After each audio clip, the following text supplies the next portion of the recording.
আমার ভিতরে অন্তরে আযাবে জাহান্নামের আযাবে ভয়ে কাঁদেনি, কোনো সময় চোখের পানি আসেনি। মোমবাতির আগুন যে জ্বলে, এটার মধ্যে আগুন হাত দিতে পারি না। মেসের কাঠি জ্বলছে, এটা যখন শেষ হচ্ছে আমার হাতে লাগলে আমি সহ্য করতে পারি না। 3000 বছরে রব্বে কারীমের প্রজ্বলিত আগুন আমি কিভাবে সহ্য করব? একটা সাপের কামড়ে মারা যাচ্ছে মানুষ, বাংলাদেশের সাপ, আফ্রিকার জঙ্গলের সাপ না, আর আল্লাহ প্রদত্ত সাপ কবরে আর জাহান্নামে আমি কিভাবে সইব? কোরআনে কারিমে যে শব্দগুলো আসছে জাহান্নামের আযাবের কথা, খাদ্য, পানীয়, পোশাক, চতুর্দিক, এগুলো আলোচনা করলে তো চলেই যায়। আজকে যে বিষয় শুরু করতেছি, কোরআনে কারিম আল্লাহ তাআলা বলেন যে আল্লাহর বান্দাদের, খাস বান্দাদের বৈশিষ্ট্য গুণাবলীর মধ্যে থেকে একটি এটাও যে সে আল্লাহ তাআলার কাছে এই দোয়া করতে থাকে এবং তার জীবনের মূল সেদিকে ঘুরেতে থাকে, এই চিন্তায় সে বিভোর থাকে। কি দোয়া করেন? রব্বানা সরিফ আন্না আযাবা জাহান্নাম, আয় আল্লাহ আমাদের থেকে আপনি জাহান্নামের আযাব দূর করে দেন। মৃত্যুর পরবর্তী জিন্দেগি তার জীবনের মুখ্য উদ্দেশ্য বানায় সে, এবং কবর এবং জাহান্নামের আগুন থেকে বাঁচার জন্য সে যেমনিভাবে ফিকির করে, যেমনিভাবে জীবনকে পরিচালনা করে, তেমনিভাবে সব সময় দোয়ার মধ্যে এই দোয়াটা সব সময় করে। দোয়াটা তখনই আসে যখন তার অন্তরে বিষয়টা কাজ করে। জাহান্নামের আগুন থেকে বাঁচা এবং জাহান্নামের আগুন থেকে মুক্তি পাওয়া, এটা তো মুমিনের জীবনের মূল টার্গেট। আমার জীবনের মূল টার্গেট এটা, আমি জাহান্নাম থেকে মুক্তি পেয়ে জান্নাতবাসী হওয়া। এজন্য আল্লাহ তাআলা সূরাতুল ফুরকানের এই জায়গায় আল্লাহর খাস বান্দাদের বৈশিষ্ট্য এবং গুণাবলীর মধ্যে থেকে একটা এটা, সে আল্লাহর কাছে দোয়া করে রব্বানা সরিফ আন্না আযাবা জাহান্নাম ইন্না আযাবাহা কানা গারামা ইন্নাহা সাআত মুস্তাকাররা ওয়া মুকামা। অত্যন্ত নিকৃষ্ট জায়গা। আল্লাহ তাআলা কোরআনে কারীমে অনেক আয়াত আছে, মান তুতিরুনাল হায়াতাদ দুনিয়া ওয়াল আখিরাতু খায়রু ওয়া আবকা। তোমরা বরং দুনিয়ার জীবনকে অগ্রাধিকার দিয়ে থাকো, অথচ আখিরাত এটাই চিরস্থায়ী এবং এটাই উত্তম। কিন্তু তোমরা দুনিয়ার জীবনকে তোমরা প্রাধান্য দিয়ে থাকো, অগ্রাধিকার দিয়ে থাকো। তাহলে দুনিয়ার হায়াতে দুনিয়া, হায়াতে আখিরাত। আমার সামনে দুইটা, একটা ক্ষণস্থায়ী আর একটা চিরস্থায়ী। আল্লাহ যে সমস্ত বান্দারা আখিরাতের জিন্দেগি, আখিরাতের হায়াতের ফিকির করে দুনিয়ার জীবনকে চালায়, তাদের জীবন আর যাদের কথা আল্লাহ তাআলা বলতেছেন দুনিয়ার জীবনকে প্রাধান্য দিয়ে চলার পার্থক্যটা কি? যারা দুনিয়ার জীবনকে প্রাধান্য দিচ্ছে, তারাও খায়, তারাও ঘুমায়, পোশাক পরে, ব্যবসা করে, চাকরি করে, সামাজিকতা করে, বিবাহ শাদী করে, সব কিছু তারাও করে। আবার যারা আখিরাতের জীবনকে প্রাধান্য দেয়, তারাও খায়, তারাও ঘুমায়, তারাও ব্যবসা বাণিজ্য করে, চাকরি করে, বিবাহ শাদী করে, সামাজিকতা করে, রাষ্ট্র চালায়, সব দুনো পক্ষের আছে। পার্থক্যটা কি? পার্থক্য শুধু আমার টার্গেট নির্ধারণ করা। আমার জীবনের টার্গেট যেন হয় আখিরাত। আমি আখিরাতে মুক্তির ব্যবস্থা কোন রাস্তায় গেলে হবে, এটা তার জীবনের টার্গেট হবে। সে আল্লাহর বান্দা তখন হতে পারবে। সৃষ্টির মাকসাদ এটা, ওমা খালাকতুল জিন্না ওয়াল ইনসা ইল্লা লিয়াবুদুন। মানুষ সৃষ্টির মাকসাদ এটা যেন সে আল্লাহর আনুগত্য, আল্লাহর গোলামিয়াত সে গ্রহণ করে। তবে জীবনের প্রতিটি ক্ষেত্রে আখিরাতের ফিকিরকে সামনে রাখা। পার্থক্যটা কি? পার্থক্য শুধু একটু যে সব কিছু করবে, দুনিয়ার সব কাজকর্ম করবে, সে লেখাপড়া করবে, চাকরি করবে, সে ডাক্তার হবে, সে ইঞ্জিনিয়ার হবে, সে বড় ব্যবসায়ী হবে, শিল্পপতি হবে, সব কিছু হতে পারে, কিন্তু শুধু আখিরাতের জীবনকে সামনে রাখে। কোন কাজটা করলে আখিরাতে শাস্তি হবে, কোন কাজটা করলে আখিরাতে সে জান্নাত পাবে, এই দুটোকে সামনে রেখে চলবে। অতএব উপার্জন আমার একটা জীবনের একটা বড় মাকসাদ থাকে। উপার্জনের ক্ষেত্রে আমার ভিতরে যদি আখিরাতের ফিকির থাকে, তাহলে আমি হারাম থেকে বেঁচে থাকি, হালাল পথে উপার্জন করব, হালাল পথে উপার্জন করব, হালাল পথে ব্যয় করব। আর যদি আমার আখিরাতের ফিকির না থাকে, তাহলে উপার্জনের ক্ষেত্রে আমি সুদ, ঘুষ, দুর্নীতি, দুই নম্বরই সব কিছু করব। এটাই পার্থক্য শুধু। আবার এটা আমি বিশ্বাস করি মুমিন হিসাবে যে উপার্জনের ক্ষেত্রে আমি যত মেহনত করি, আমার রিজিকে, আমার তকদিরে যা লেখা আছে এর বেশি আমার কাছে অর্থ আসবে না। এটা তো আমি বিশ্বাস করি, আমার জন্মের বহু হাজার হাজার বছর আগে আমার তকদির লেখা আছে। অতএব উপার্জনের ক্ষেত্রে আমি কতটুকু আমার কাছে আসবে যা আমার জন্য নির্ধারিত, এক দানা পরিমাণ বেশি আসবে না। বাকি যে বান্দা আখিরাতের হায়াতকে নিয়ে সে চিন্তা করে, সে হারাম পথকে পরিহার করবে। আর যে বান্দা আখিরাতের ফিকির নাই, সে হালাল হারামের কোনো ব্যবধান থাকবে না। যে ব্যক্তি আখিরাতের ফিকিরকে সামনে নিবে, সে তার ব্যক্তি জীবন, পারিবারিক জীবন, চাকরি জীবন, ব্যবসায়িক জীবন, এর মাঝে আল্লাহ এবং আল্লাহর রাসূলের হুকুমকে তালাশ করবে। আর যার ভিতরে আখিরাতের ফিকির নাই, দুনিয়ার প্রাধান্যতা, সে এটা ফিকির করবে না। ঘরে একটা অনুষ্ঠান হতে চলছে, ধরে নেন বিবাহের অনুষ্ঠান, তো সেই ক্ষেত্রে তার ভিতরে যদি আখিরাতের ফিকির থাকে, এই বিবাহের অনুষ্ঠানের জন্য গুনাহ হতে না পারে, এটা তার ফিকির থাকে। আর যদি তার আখিরাতের ফিকির না থাকে, সে এটা তার এক পেশে রেখে একটা বিবাহের অনুষ্ঠানকে আনন্দময় করার জন্য যা যা করা লাগে সব করবে সে। নারী পুরুষের সংমিশ্রণ, ব্যাপারদিকে উলঙ্গ করা, হলুদ গায়ে হলুদ, লাইটিং, ব্যাপারদিকে পুরা এই বিবাহের অনুষ্ঠানকে উপলক্ষ করে পুরা ঘর ব্যাপারদিকে স্টাইলা, প্রতি মিনিটে মিনিটে, সেকেন্ডে সেকেন্ডে গুনার বাজার, যেহেতু তার ভিতরে আখিরাতের ফিকির নেই। আবার যার ভিতরে আখিরাতের ফিকির আছে, তার ঘরে বিবাহের অনুষ্ঠান ধরেন আপনি যান, দেখবেন যে আপনি হেঁটে গেছেন, ওইখানে নারী কোনো ছোঁয়া আপনি পাবেন না, একজন নারীও দেখতে পাবেন না। তার ভিতরে পর্দা আছে, আখিরাতের ফিকির আছে, এটা তার ভিতরে আছে। তাহলে মুমিনের জিন্দেগি আর অমুসলিমের জিন্দেগির মধ্যে এই পার্থক্য হলো মূল পার্থক্য। কারণ ঈমানের কি বড় অংশ তো ওয়াল ইয়াউমিল আখির, আখিরাতের দিনের উপরে কি করা, ঈমান আনা। তো আমি আখিরাতকে বিশ্বাস করি, এটা মুখ দিয়ে বলতেছি, কিন্তু আমার সন্তানকে আমি লেখাপড়া করাইতে কি পরিমাণ তার পিছনে আমি গাইড দিই, কোন সেক্টরে তার ঘাটতি আছে, এটা আমি ক্ষণে ক্ষণে ক্ষণে ক্ষণে পরীক্ষার মাঠ থেকে, স্কুল কলেজ, এটা রেজাল্ট দেখে আমি একজনের জায়গা 3 জন 4 জন টিউটর নিয়োগ দিই। কারণ তার পরবর্তী কর্মজীবন যদি সুন্দর করতে হয়, তার লেখাপড়ার রেজাল্ট ভালো করতে হবে। এই যে আমার একটা দীর্ঘ পরিকল্পনা, একদম 4 বছর বয়স থেকে তার পিছনে মা বাপ লাগছে যে তাকে চাকরি পাওয়া পর্যন্ত, তার ব্যবসা যাওয়া পর্যন্ত মা বাবা তার পিছন ছাড়েন। গ্রামের বাড়ির জমি বিক্রি করে দেয় প্রয়োজনে, পেনশনের সবটা টাকা সন্তানের পিছনে দেয়। এই যে একটা পরিকল্পনা নিয়ে তার ভবিষ্যৎ সাজানো, মূলত মুমিনের ভবিষ্যৎ কি? মুমিনের ভবিষ্যৎ কোরআনে কারীমের ভাষা, ওয়ালতাকু নাফসুম মা কদ্দামাত লিগাদ। সেজন্য চিন্তা করে সে আগামী দিনের জন্য, আগামী ভবিষ্যতের জন্য কি জমা করেছে।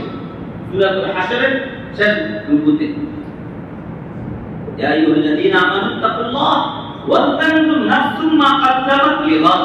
গাদ মানে আগামীকাল, শাব্দিক অর্থ, আগামীকালের জন্য সে কি প্রস্তুতি করেছে। তাহলে মুমিনের ভবিষ্যৎ হবে মৃত্যুর পর থেকে, মৃত্যু পর্যন্ত এটা তার বর্তমান। ভবিষ্যৎকে সে কি সাজিয়েছে আখিরাতে, এই কথা আমার অন্তরে একবারের জন্য আসে না। আমি যে গুনাহ করতেছি, এক একটা গুনার ভয়াবহতা, কবরের আযাব, কবরের আযাব, জাহান্নামের আযাব আমি কিভাবে সহ্য করব বলেন? একবার আমার চিন্তা আসে না।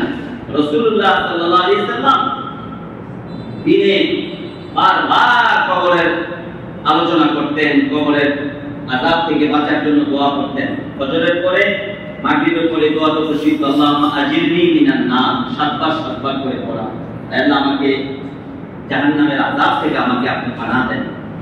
প্রসিদ্ধ দোয়া যেটা আমরা সকলেই পড়ি, রব্বানা আতিনা ফিদ দুনিয়া হাসানা ওয়া ফিল আখিরাতি হাসানা ওয়া কিনা আযাবান নার।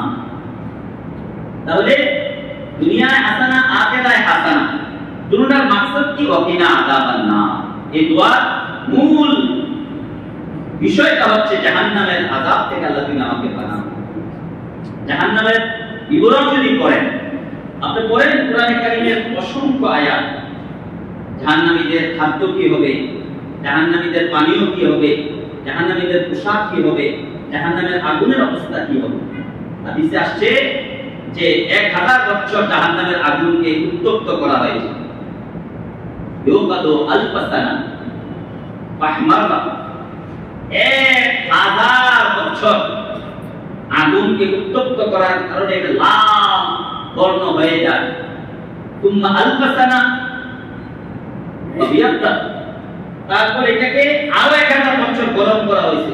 এটা লাল আগুনটা গরম হতে হতে এখন সাদা নরমাল হয়েছে। তুম্মা আলফাসানা, আরো 1000 বছর গরম করা হয়েছে। বাস ওয়াদ্দাত, তারপরে এটা কালো আগুনে পরিণত হয়েছে। এইভাবে থাকবে 3000 বছর। বলে আপনি চুলার আগুন কিছুক্ষণ গরম দিলে এর কাছে যাওয়া যায়? এটা তো তুলনাও হতে পারে না, তুলনাও তো হয় না। তার পোশাক হবে আগুনের, চতুর্দিক আগুন, পুরাটা আগুন জাহান্নামের ভিতরে। হাদিসে আছে ইন্না আহওয়ানা আহলিন নার আযাবা ইয়াউমাল কিয়ামাহ, জাহান্নামীদের মধ্যে সবচেয়ে সহজ এবং সর্বনিম্ন শাস্তি যার হবে, পায়ে এটা ফিতার আগুন হবে। শুধু এই যে স্পঞ্জ বলে আমরা, পায়ের উপরে ছোট ফিতার মতো একটা আগুন হবে। এই আগুনের পায়ে, এই ফিতার মতো পায়ে আগুন, আর শরীরে কোথাও আগুন হবে। ইয়াবলি মিনহুমা দিমাগু, তার মগজগুলো টকবক করে, গরম পানি যেন উত্তপ্তরে টকবক করতে থাকে। ওই একটা ফিতার কারণে, আগুনের ফিতার কারণে মগজটা টকবক করতে থাকে। সে মনে করবে যে আমার চেয়ে কঠিন শাস্তি জাহান্নামে কারো নাই।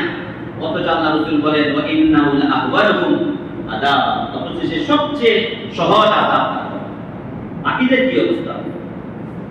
কোরআনে কারীমে পানীয় খাদ্য সম্পর্কে কতগুলো শব্দ আছে। ইন্না শাজারাতাজ যাকুম, যাকুম সে খাইতে চাইবে তো এক প্রকার বৃক্ষ আছে কাঁটাযুক্ত, দুর্গন্ধযুক্ত, এটা দিবে।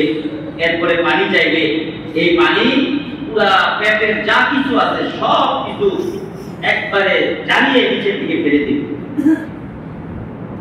হামিম শব্দ আসছে, গসাক আসছে, গসলিন আসছে, দুর্গন্ধযুক্ত রক্তপুঞ্জযুক্ত পানীয় সে যখন পানি চাইবে এটা দিবে, আযাব আরো বাড়তে থাকে। ওই বিবরণে যাওয়ার তো সুযোগ নাই। কিন্তু আমার ভাইরা একবারের জন্য চিন্তা করি, হাদিসে আসছে যে যেই দুর্গন্ধযুক্ত খাদ্যগুলো দেওয়া হবে এই পরিমাণ দূষিত হবে,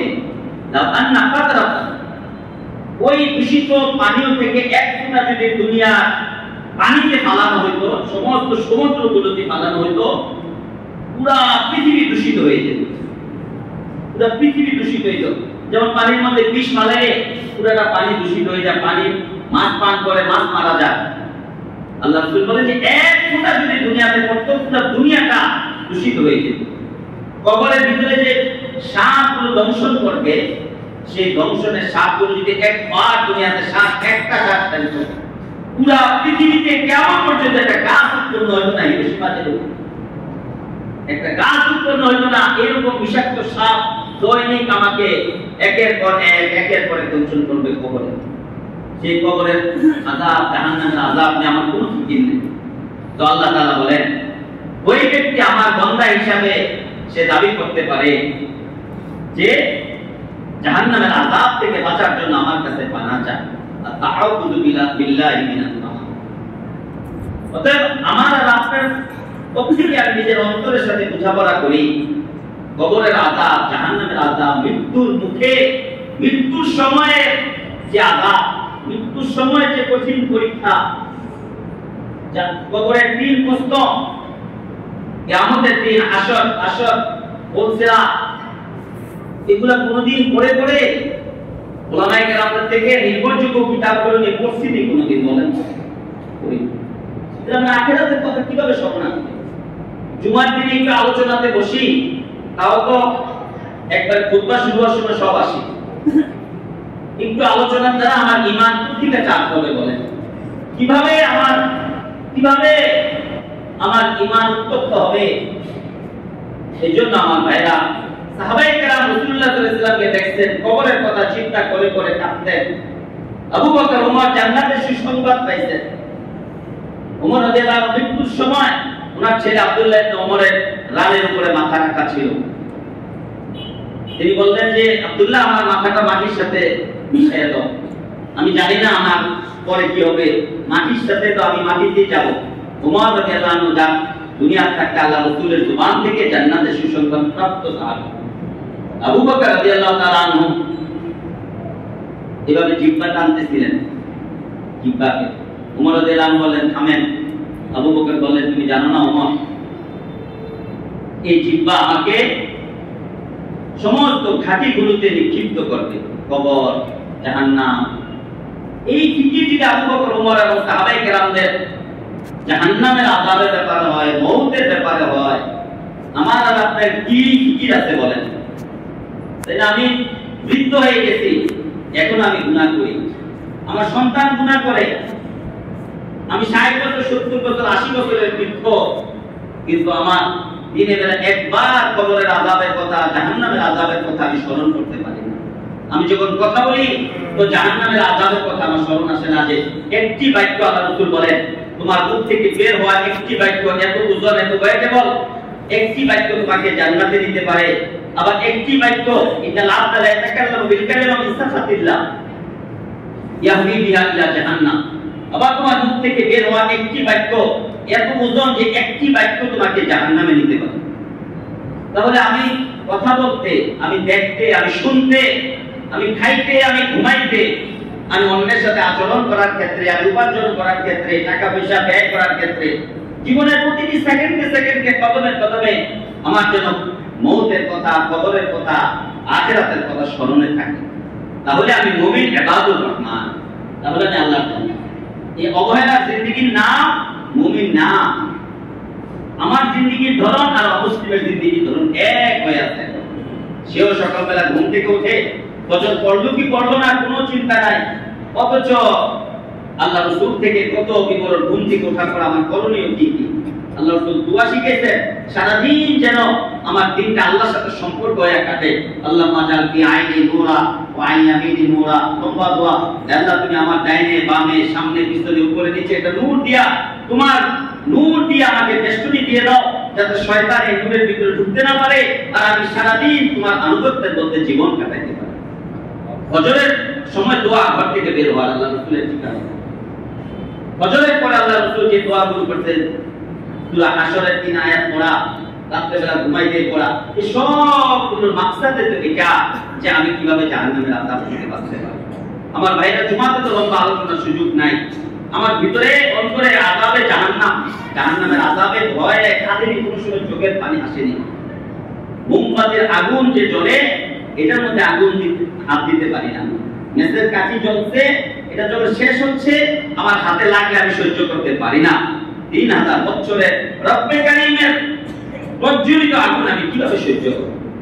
একটা সাপের কামড়ে মারা যাচ্ছে মানুষ, বাংলাদেশের সাপ, আফ্রিকার জঙ্গলের সাপ না, আর আল্লাহ প্রদত্ত সাপ কবরে আর জাহান্নামে আমি কিভাবে সইব? কিভাবে সইব?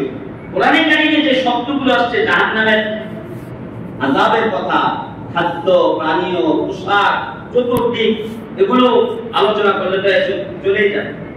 এই জন্য আরেকদিন আলোচনা করবো জাহান্নামের আযাব আর কবরের আযাবের কথা। আমি যে জিন্দেগি আমি কাটাইতেছি, এটা গাফলাতের জিন্দেগি, মুমিন গাফলাত হইতে পারে না।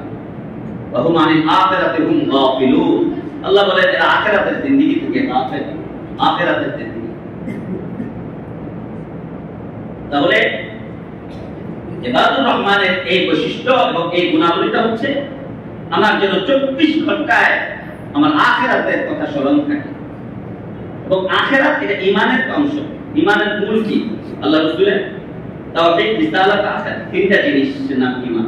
তাওহীদ, রিসালাত, আখিরাত। আমার টার্গেট যেন আখিরাত হয়। এই 60, 70, 80 বছরের জিন্দেগিতে আমি বাড়ি, ঘর, নারী, গাড়ি এগুলো বানানো আমার মাকসাদ হতে পারে না। আমি কিভাবে জান্নাতের বাড়িটা আমার সবচেয়ে উঁচু হয়, আমার জান্নাতের স্তরটা কিভাবে উঁচু হয়, আমি কিভাবে সেই জান্নাতে আমার মাকাম, আমার অবস্থানটা উঁচু হয়, এটা ফিকির মুমিনের এই জিন্দেগি। বাকি দুনিয়ার এই জীবনের মধ্যে আমাকে ফেলে আল্লাহ তাআলা পরীক্ষা দিচ্ছেন। পরীক্ষার ভিতরে যেন আমি পাস হইতে পারি। আল্লাহ তাআলা আমাদের সকলের অন্তরে আখিরাতের কথা স্মরণ করিয়ে দুনিয়া মুখী জিন্দেগিকে পিছনে ফেলে আখিরাতমুখী জিন্দেগি অর্জন করার তৌফিক নসিব করুন। এটা কোথায় গেলে হবে, কার কাছে গেলে হবে, কিভাবে হবে, বেশি বেশি আমাকে এটা ফিকির করতে হবে। এটা ট্রেনিংও না লাগবে। আল্লাহর ওলিরা মাঝে মাঝে একাকী রুমে বসে এই পুরো আখিরাতের কথা, কবরের আযাবের কথা, জাহান্নামের কথা স্মরণ করতেন, আল্লাহকে ডাকতেন আর বসে বসে কাঁদতেন। এটা জিন্দেগির মূল মাকসাদ। এরপরে والذين إذا أنفقوا لم يسرفوا ولم يقتروا وكان بين ذلك قواما। এটা নিয়ে গত সপ্তাহে কিছু আলোচনা করেছি। একজন মুসলমানের গুণ হবে কি? মধ্যপন্থা, মধ্যমপন্থা। এই উম্মতের নামও উম্মতে ওয়াসাত। وكذلك جعلناكم أمة وسطا لتكونوا। গত সপ্তাহে এটা আংশিক কিছু আলোচনা করেছি। মধ্যমপন্থা। তো ঈমান, মুসলমানের ধর্মটাই মধ্যমপন্থা। আকীদার ক্ষেত্রে, ঈমানের ক্ষেত্রে মধ্যমপন্থা। ইহুদি, খ্রিস্টানরা আল্লাহ তাআলা কি সন্তান ঘোষণা দিতে ঈসা আলাইহিস সালামকে তিন খোদা বলছে। ইহুদিরা উযাইর আলাইহিস সালামকে কোরআনে আসছে ওয়াকালাতিল ইয়াহুদু উযাইরুন ইবনুল্লাহ। উযাইর আলাইহিস সালাম আল্লাহর ছেলে। 100 বছর তিনি ঘুমিয়েছিলেন, 100 বছর পর আল্লাহ তাআলা তাকে আবার জীবিত করলেন। কোরআনে এই ঘটনা এনে তখন ইহুদিরা বলছে তা আল্লাহর ছেলে, এইজন্য তা আবার উঠছে। আকীদার ক্ষেত্রে, ঈমানের ক্ষেত্রে যে বাড়াবাড়ি, এটা ইসলামে নাই। ইসলাম আল্লাহর জায়গা, আল্লাহ রাসূলের জায়গায় রাখছে। আকীদার ক্ষেত্রে, ইবাদতের ক্ষেত্রে মধ্যমপন্থা। এবং আমরা মধ্যমপন্থা কোনটা বানাই নিছি? দ্বীন ছেড়ে দেওয়াকে মধ্যমপন্থা বানাই।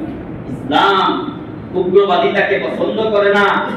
ইসলাম মধ্যমপন্থা, মধ্যমপন্থা।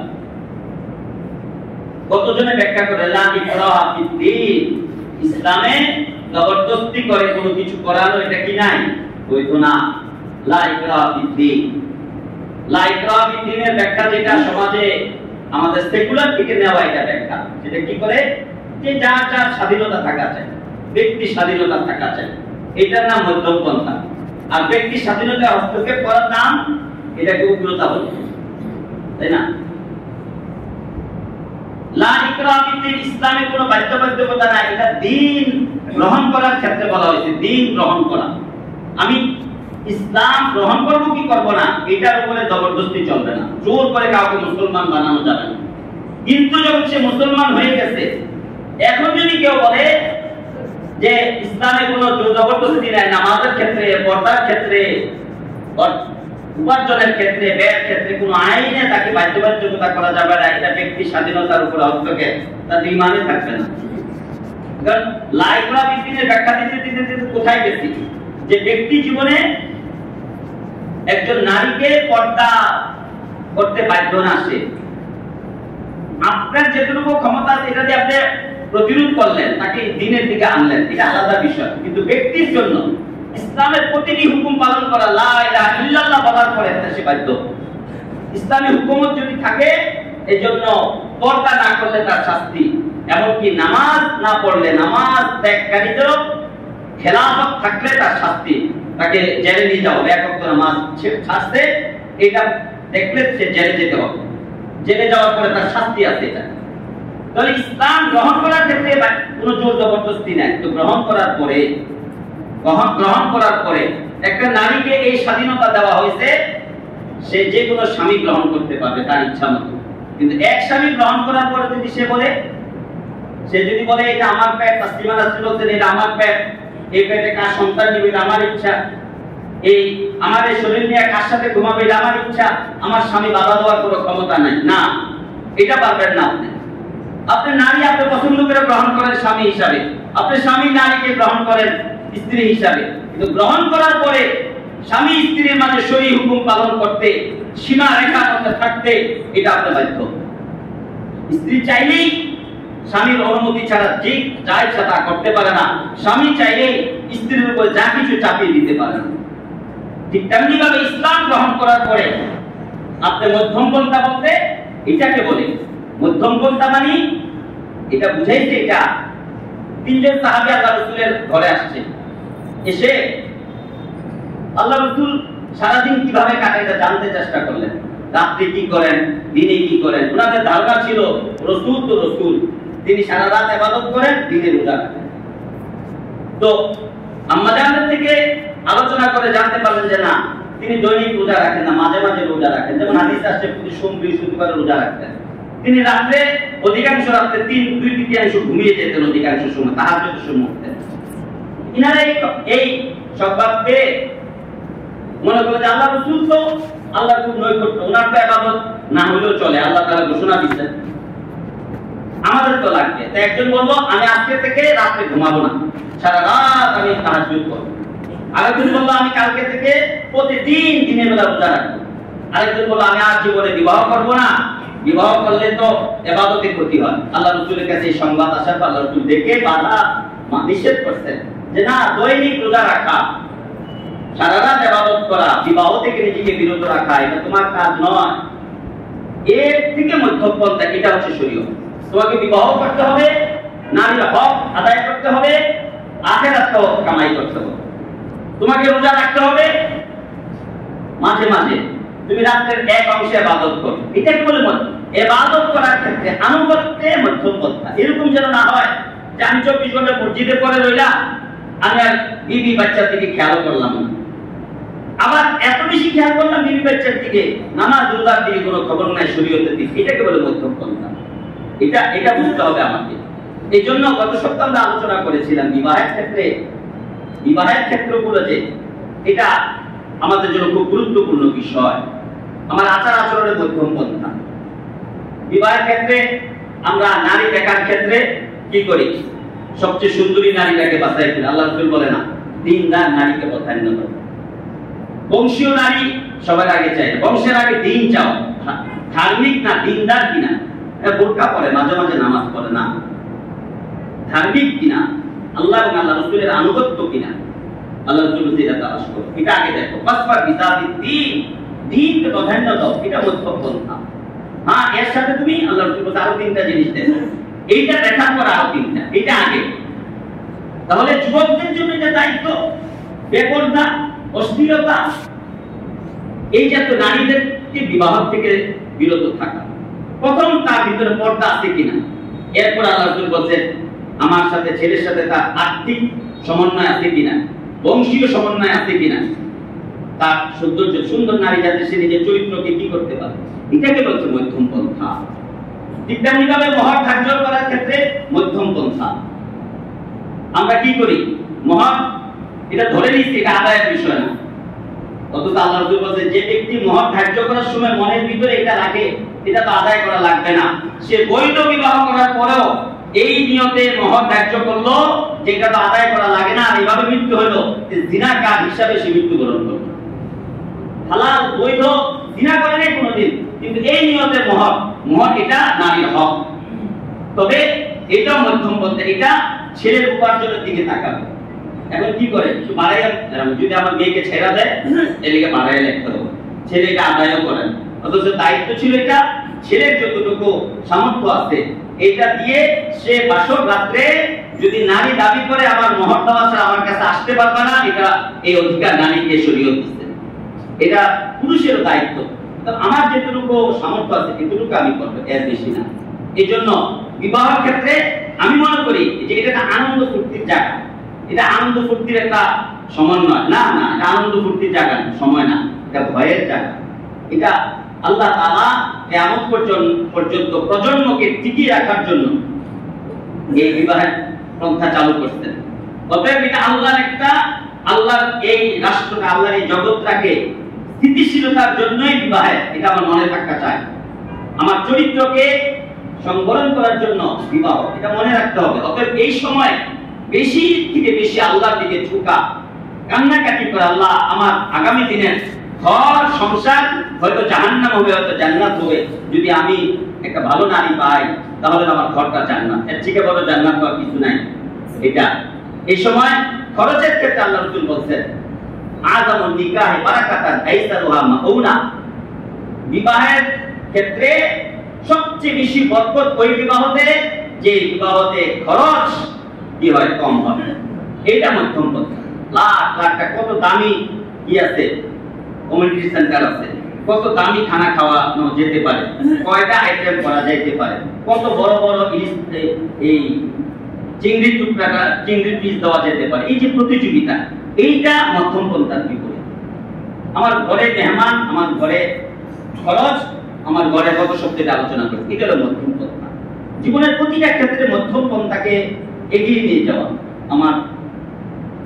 আমি মধ্যম পন্থা থেকে অবহেলার দিকে চলে গেছি, আর দিন মানাটাকে আমি উগ্রতা বলছি। আমি এটাকে উগ্রতা বানাই নিছি। পুরা সমাজের মধ্যে দেখবেন বিগত আমলে কি হয়েছে, দাড়ি, টুপি, পাঞ্জাবি, টাকুর উপরে জামা পরে যারা, এরা উগ্র, এরা উগ্র।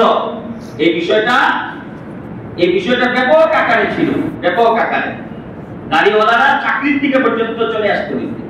তাহলে আমাদের মাঝে এটা, আমার এক আত্মীয় ছিল, আত্মীয় ঘনিষ্ঠ আত্মীয়, তো ছেলে আমেরিকা থেকে আসছে বিবাহ দিবে, এসে থেকে ছেলে দাঁড়িয়ে রাখছে। তো আমি সামনে বলতেছে, দাড়িটা কাট, তুমি বিবাহ করাবো কিভাবে? দাড়ি কাটতে পেতেছে কি করার জন্য? ভালো পরিবারে যেতে পারবে না। দাড়িওয়ালা ছেলে বড়, বর্তমানে বড় শিক্ষিত, বড় ধনী শিল্পী, তারা দাড়িওয়ালা ছেলে পছন্দ করে না। তখন সে তবলিগের সাথে জড়িয়েছিল, বলতেছে যে আমি যদি কি করি, এই মুহূর্তে মারা যায়, আমার ইন্তেকাল হয়ে যায়, তখন কি হবে? বলে যে 15 দিনের লেগে দাড়ি কাট, এর মধ্যে বিবাহ শাদী করায়, যে জায়গায় কথা হইতেছে দাড়ি দেখলে মেয়ে দিবে না। তো সে বলছে যে না, তবলিগের কিছু বুঝ আসছিল, তো বিবাহ হয় না, চলে গেছে। এরপরে কি হয়েছে, পরে বার আসে বিবাহ হয়েছে খুব উঁচু জায়গা, কিন্তু এই যে আল্লাহর প্রতি ছেলেটা বুয়েটে পড়তো, ফজর নামাজও মসজিদে পড়তো, অথচ বাবা তার দুনিয়ার উন্নতির জন্য এই ব্যবস্থা করছে, আজকেও সে আমেরিকাতে আছে, কিন্তু আল্লাহ বলে কেউ আছে এটা স্বীকার জানে, আল্লাহ বলে নামাজ তো দূরের কথা। এই যে তার অভিশাপ, এটা মা বাবার এই মানসিকতার কারণ। অথচ এই বাবা কয়েকবার হজ করছে, উমরা করছে, 5 ওয়াক্ত নামাজও পড়ে, দাঁড়িয়েও রাখছে, কিন্তু ছেলের ব্যাপারে কি, ছেলে মেয়ের ব্যাপারে। এই জন্য আমার ভাইরা, এই বিষয়গুলো, আমার ছেলেকে আমি ইউরোপে এস্টাবলিশ করতে যাচ্ছি, আমেরিকাতে পাঠাচ্ছি, আসলে কি পাঠাচ্ছি নাকি একটা প্রজন্ম পরে সেই তো ইহুদি বিবাহ করতেছে না, খ্রিস্টান বিবাহ করতেছে, সেই দেশের কোন আইন আছে? নাই। তারা ওখানে যাওয়ার পরে তবলিগের সাথে জড়িয়ে আছে, কিছুটা পারিবারিক ধার্মিকতার কারণে, কিছুটা আগে। এরপরে প্রজন্ম সে কি মুসলমান হইয়া পরে প্রজন্মটা আগাবে নাকি, এটা আমার চিন্তা করা দায়িত্ব। একটা প্রজন্ম মুসলমান আল্লাহ তাআলা আমাকে বানাইলেন, আমি মুসলমানের ঘরে জন্মগ্রহণ করছি বলে আমি মুসলমান হইতে পারছি, চিরস্থায়ী জান্নাতের হকদার হইতে পারছি। কিন্তু আমি এমন ব্যবস্থা করে যাচ্ছি ছেলে সন্তানদেরকে, আমার জীবনের টার্গেট কি ইউরোপ আমেরিকাতে এস্টাবলিশ করা। একটা প্রজন্ম পরে আবার এই প্রজন্ম মুসলিম হয়ে যাচ্ছে, আল্লাহর কাছে আমি কি জবাব দিব? এই যে মুসলমানের এই ধারাবাহিকতাটাকে আমি কাট করে দিলাম, এর জন্য পুরা আপনি কি মনে করেন যে আপনি সহজেই আল্লাহর কাছে পার পেয়ে যাবেন? না, এত সোজা না। এই জন্য এই বিষয়গুলো খুবই গুরুত্বপূর্ণ, অনেক গুরুত্বপূর্ণ। মধ্যম পন্থা মানে আল্লাহর হুকুম পালনার্থে আমার উপরে যেটুকু সামর্থ্য আছে এতটুকু। যেমন আল্লাহর অনেক বলি আছে, উপার্জন কামায় পরিবার দেখতেন না, জঙ্গলে চলে গেছেন, এটা তার জন্য সে পারবে, এটা আমি তো পারবো না। আমি মধ্যম পন্থা, আল্লাহর ফরজ বিধানগুলো, আল্লাহর নিষেধাজ্ঞাগুলো, এগুলোর জন্য আমার ক্ষেত্রে কোনো অবহেলা না হয়। এরপরে আল্লাহর বৈশিষ্ট্যগুলোর মধ্যে থেকে ওয়াল্লাযীনা লা ইয়াদউনা মা'আল্লাহি ইলাহান আখার, আরেকটি বৈশিষ্ট্য আছে শিরক মুক্ত ঈমান। এটার আলোচনা তো অনেক করতে, আজকে আলোচনা করব না। ওয়ালা ইয়াকতুলুনা আন-নাফস, এবং অবৈধভাবে কাউকে হত্যা হত্যাযজ্ঞ চালানো, হত্যাকারী আল্লাহ রাসূল বলে দিয়েছেন সে জাহান্নামী, কোরআন বলে দিয়েছে।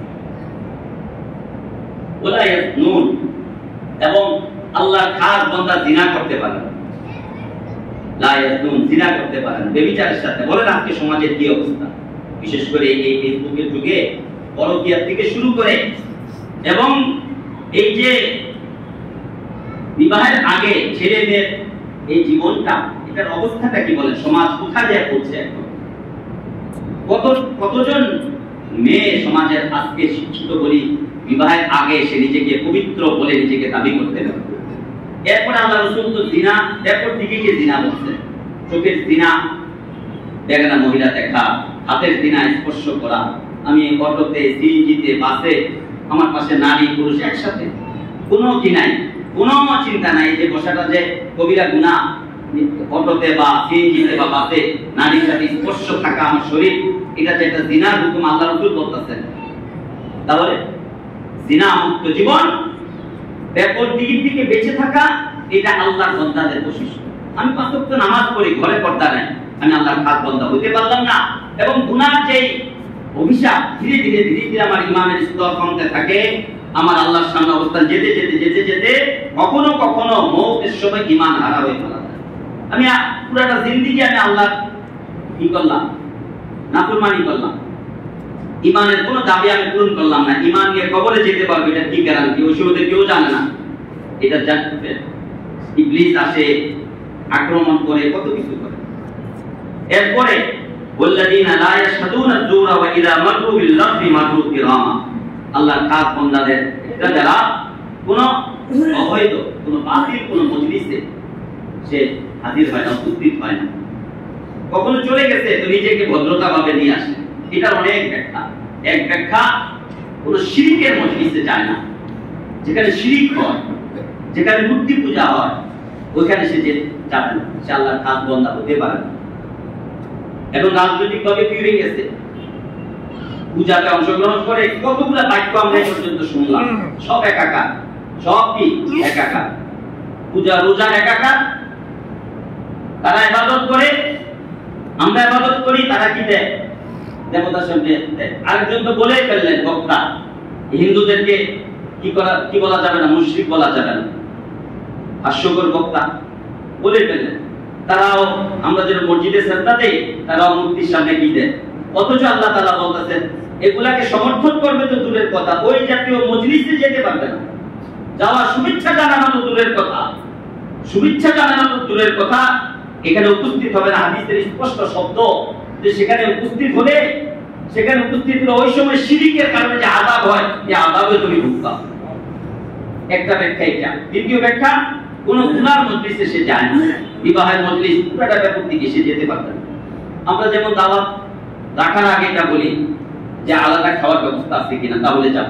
আমি আপনার মন জয় করতে যাব আর নারী পুরুষ একসাথে খাবে, আমি গুনার বোঝা নিয়ে আসলাম, লাভ কি, আমার টাকাও দিয়ে আসলাম, টাকা দিয়ে গুনার কেনার কি প্রয়োজন?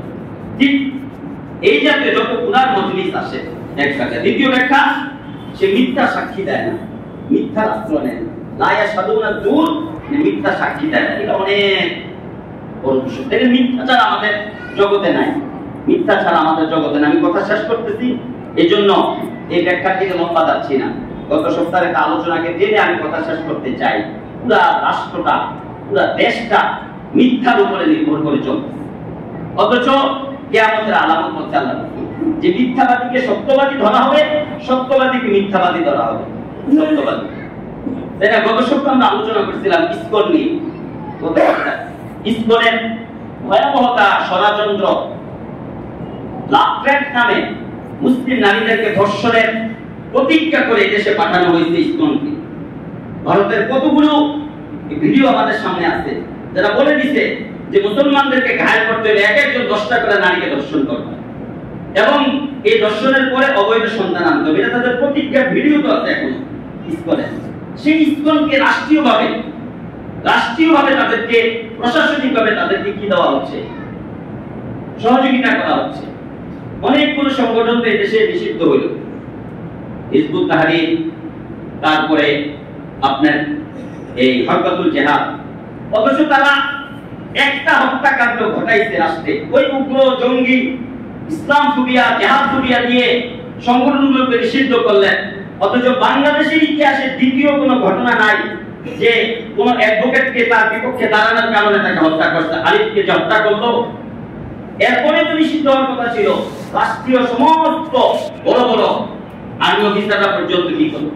আমাদের দুইটা ঘটনা নিয়ে গাজীপুরে সারা দেশব্যাপী আলোচিত ছিল।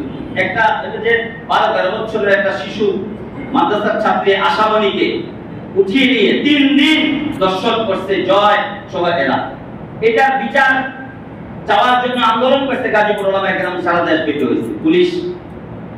পুলিশ ভেরিফাইড পেজ থেকে পুলিশের লিখে দিল এখানে দর্শন শব্দ তো আনিনি, এর প্রেমের ঘটনায় সাথে এটা জড়িত, এর আগে 2বার পালিয়ে গেছে। একটা মেয়ে যদি পালিয়ে যায়, এটা 12-13 বছরের মেয়ে, বলেন তো দেখি সে মাদ্রাসা পড়ে, সে কারোর সাথে প্রেম করে পালাইতে পারে? পাশাপাশি বাসা ছিল, গরিবের বাসা, পাশের রুমটাই তাদের ছিল, মাঝে মাঝে ডেকে নিয়ে লুডু খেলাইতে ইত্যাদি। অথচ পুলিশের পক্ষ থেকে লিখে দিল এটা প্রেম, যেহেতু এর সাথে ইস্কন জড়িত। এরপরে ঘটনা ঘটলো গত সপ্তাহে, মুফতি মহিবুল্লাহকে কি করে নিল, গুম করে নিল, পঞ্চগড় পাওয়া গেল। পুরা বিবরণ দিলেন তিনি কিভাবে তাকে উঠায় নিছে, এই অ্যাম্বুলেন্স পর্যন্ত ওনার মনে আছে। কিন্তু একদিন পরে তাকে পাওয়ার পরে, একদিন পরে পুলিশের বিবরণ, পুলিশ ওনাকে উঠিয়ে নিয়ে গেল, উঠিয়ে নিয়ে পুলিশ বিবরণ দিল। পুলিশের আগে কিছু সাংবাদিক বিবরণ দিল যে নিজে নিজে তিনি এখান থেকে কোথায় গেছেন, পঞ্চগড় চলে গেছেন। এবং ওনার থেকে এটা কি আসছে বিবরণ, উনি এটা স্বীকারোক্তি দিচ্ছেন। সমস্ত মিডিয়াগুলো এটা প্রচার করলো। এই যে আসামের 3 দিন যাবত ধর্ষিতা হলো, এই যে তিনি গুম হলেন, একটা মেইনস্ট্রিম সংবাদ প্রচার করে নেন। যখন এই সংবাদটা আসলো যে উনি স্বীকারোক্তি দিচ্ছেন পুলিশের কাছে যে এটা উনি নিজে নিজে করছেন, সমস্ত মিডিয়াগুলো, সমস্ত জুলকারনাইন নামক এক এলজিবিটির পক্ষ যে আজকে অনেক বড় আল জাজিরা সাংবাদিক বলে, সে প্রথম এটা ছাড়ছে যেটা নিজে নিজে কি, অথচ সে সমকামিতার পক্ষে তার পোস্ট আছে। এই ব্যক্তির কথা এবং পুলিশের, এটা তো সারা দেশ আমরা গত সপ্তাহে আন্দোলন করলাম, আমরা নিজেরা হতভম্ব হয়ে গেলাম। আসলে কি ঘটনা? যেহেতু মুফতি সাহেব নিজেই কি দিচ্ছেন, ভিডিও বার্তা দিচ্ছেন। কালকে রাত্রে ওনার পরিবার থেকে আবার ভিডিও বার্তা ছাড়া হয়েছে। ওনার 2 ছেলে, ওনার জামাই স্পষ্ট বলছেন আমাকে তুলে নিছে, আমার আব্বাকে তুলে নিছে, আমার সামনে থাকা পর্যন্ত আব্বাকে আমি চাপ দিতেছিলাম, আব্বা আমাকে বলতেছিল, আব্বাকে বলতেছে আপনি হইলে বলে দেন যদি নিজে নিজে করেন। উনি বলতো যে না, এটা আমাকে তো তুলে নিছে। এরপরে ছেলেও বলতেছে যে আপনি বলেন সত্যটা। এর মাঝে ছেলেকে বের করে দোতলায় নিয়ে তাকে লকআপে ঢুকিয়ে তার বড় পাত্রীর মোবাইলে ছবি দেখে এ তো জঙ্গি, এর সাথে তো তালেবানের মিল আছে, জঙ্গি বানাই দিল। 5 আগস্টের পরে আজও জঙ্গি ট্যাগ লাগিয়ে যে প্রশাসন ওলামায়ে কেরামকে 4 ঘন্টা তাকে লকআপে ঢুকিয়ে রাখছে। 4 ঘন্টা পরে যখন তাকে আনছে, এরপরে দেখে যে বাবা বলতেছে যে আমি এভাবে গেছি, নিজে নিজে যা, এখান থেকে নিজে যা। যে ফুটেজ দেখানো হচ্ছে 4টা ফুটেজ পুলিশের পক্ষ থেকে ছাড়া হয়েছে, 4টার সাথে একটার সাথে আরেকটার কোনো মিল নেই। তিনি বললেন সন্তান বলছে যখন থানাতে যে পরিবেশ ছিল আমাদেরকে যেভাবে এক কথা আমাদেরকে বের করে দিয়েছে, শুধু বাবাকে রাখছে। যে ভিডিওটা ছাড়ছে 44 মিনিটের ভিডিওতে 20টা কাট আছে, 20টা কাট, মানে আমি বলছি 44 সেকেন্ড ভিডিওর মধ্যে এই মুফতি সাহেবের যে স্বীকারোক্তি 20টা কাট, মানে 20 বার ভিডিও করে এটাকে একত্রিত করছে উনি এখান থেকে। কিন্তু যে ভিডিওটা ছাড়ছে এই পেট্রোল পাম্পে, উনি বলছেন যে ব্রিজের পরে আমাকে কিছু, এরপরে আর কোনো কি আসে নাই, ভিডিও ফুটেজ দেয় নাই। অথচ মামলা নেওয়ার সময় পুলিশ বলতেছে যে আপনি যদি ব্রিজের ওই পারের কথা লেখেন তাহলে ওইটা আমাদের থানা না, অন্য থানা মামলা করতে হবে, আপনি ব্রিজের এই পারের কথা লেখেন কাগজে, এটা আমি লিখি। এইটা বলে লেখায়া আজকে ওই পর্যন্ত উনি যে হাঁটতেছেন একটা ফুটেজ আছে, অথচ এখান থেকে কিভাবে গেলেন একটা ফুটেজ নাই।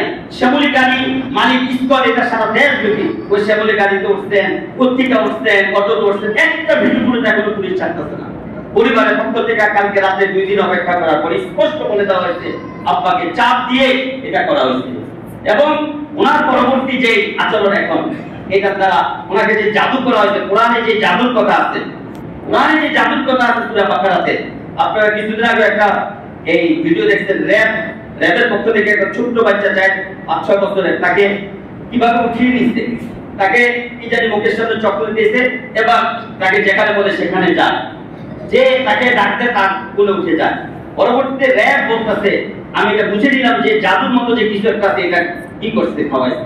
এই মুফতি সাহেবকে 12টার উপরে চিঠি দেওয়া হয়েছে, প্রশাসনকে জানানো হয়েছে, এটা যদি স্পষ্ট লেখা হয়েছে তোমাকে আমরা দেখাইয়া ছাড়বো, তোমাকে পরিবার থেকে বিচ্ছিন্ন করব, আমাদের যে কালো জাদু এইটা খুবই ভয়ঙ্কর, এর থেকে পৃথিবীতে কোনো কালো জাদু নেই। এটা আমার চিঠির মধ্যে আছে, এই চিঠিটা এখনো সংরক্ষিত আছে। এই যে প্রশাসন এখনো নিজের জায়গায় থেকে ইসলাম পন্থীদের বিপক্ষে এদেশের সমস্ত সাংবাদিকগুলো র এজেন্ট হিসাবে বিগত 15 বছর কাজ করছে, এটা স্পষ্ট এখনো তাদেরকে এখনো সরানো হয়নি। এই জন্যই আমরা ভারতের আধিপত্য থেকে সাময়িক দেশ বাঁচলে কি হবে, কিন্তু এই সরকার, ইন্টারিম সরকার স্পষ্টভাবে যে ব্যর্থ, রাষ্ট্রের প্রতিটা পদে পদে যে ব্যর্থ হয়েছে, রাজনৈতিকভাবে ব্যর্থ, দেশের নিরাপত্তা ব্যর্থ, অর্থনৈতিক ব্যর্থ, ইসলামের বিপক্ষে শক্তির সাথে আঘাত করা সমস্ত রাষ্ট্রে পালন। এই জন্য আমরা যদি সচেতন না হই, আমরা যদি ইসকনের ব্যাপারে আওয়াজ না তুলি, এই ইসকন গত সপ্তাহ বলছি, আমি ধরে নিলাম 1 মিনিটের জন্য প্রশাসনের কারণে যে উনি নিজে নিজে গেছেন, এর জন্য কি ইসকন নিষিদ্ধের দাবি দুর্বল হতে পারবে? সারা দেশ ব্যাপী এটা প্রশাসনের কাছে একটা দুটা মামলা নয়, অসংখ্য মানুষকে এভাবে গুম করতেছে, চিঠি দিচ্ছে, গুম করতেছে। ঢাকা ডক্টর সাওয়ার তাকে এভাবে কাগজে এঁকে তার কাছে কি পাঠানো হয়েছে, অথচ প্রশাসনের ব্যাপারে কোনো পদক্ষেপ নিচ্ছে না। তাহলে 1,500 শহীদের রক্ত কিসের কারণে? 80 জনের উপরে মাদ্রাসা ছাত্র আর আলেমের রক্ত কিসের কারণে দিয়েছিলাম আমরা? এদের দেখার জন্য নয়, প্রয়োজনে আরেকটা বিপ্লব ঘটবে, আরেকটা শাপলা চত্বর ঘটবে, এরপর আমরা রাষ্ট্রে রন্ধে রন্ধে এই জাতীয় দালালদেরকে আমরা দূর করে ছাড়বো ইনশাআল্লাহ। ইসলাম ক্ষেত্রে আমার আপনার যে ভূমিকা, এই ভূমিকায় কোটি বছরের ইবাদত, কোটি হজ উমরার কোনো কাজ হবে না আমার ভাইয়েরা। ইসলামকে আমি রাষ্ট্র খুব চালাইতেছি, রাষ্ট্রের বর্ডারকে আমি সংরক্ষণ করলাম না, রাষ্ট্রের কোনো সেনাবাহিনী নেই, এই রাষ্ট্র 2-4 বছর পরে আরেকজনের দখলে চলে যাবে। ইসলামকে হেফাজত করা, ইসলামের ভাবনাকে হেফাজত করা, ইসলামের চেতনাকে হেফাজত করা, ইসলামের আদর্শকে হেফাজত করা এবং ইসলাম বিরোধী শক্তির মোকাবেলা করা, প্রতিরোধ করা, প্রয়োজনে রক্ত দিয়ে দেওয়া। যেমনি ভাবে আল্লাহ রাসূলের তো কোনো প্রয়োজন ছিল না মদিনাতে আসার পরে উহুদে হামলাকে এতগুলা রক্ত দেওয়ার, 78টা জিহাদ পরিচালনা করার কোনো প্রয়োজন ছিল না। ইসলামকে কিয়ামত পর্যন্ত জন্য টিকাইবার জন্য সব ভূমিকায়, সব স্থানে ইসলামকে মাথা ইসলাম ইয়ালু ওয়ালা ইউলা, ইসলাম তো মাথা উঁচু করবে, ইসলাম কারোর সামনে পদদলিত হবে না, ইসলাম মাথা নত করবে না অপমানিত অবস্থায় না। এই জন্য আমার ভাইরা, আমার ব্যক্তি থেকে শুরু করে রাষ্ট্র পর্যন্ত ইসলামকে কিভাবে প্রতিষ্ঠিত করা যায়, আমি ব্যক্তিগতভাবে সে উদ্যোগ নেই। আমি এই জাতীয় প্রতিবাদ প্রতিরোধে অংশগ্রহণ করি, আমি নিজে কি সক্রিয় হই, আমি আমার দলের জন্য, দলের প্রধানের জন্য আমার মান সম্মানকে রাখতে চেষ্টা করি, ইসলামের জন্য না। আল্লাহ তাআলা আমাদেরকে ইসলামের জন্য নিজেকে উৎসর্গ করার তৌফিক নসিব করেন। এই কথাগুলো আমাদের সকলকে করার তৌফিক নসিব করেন।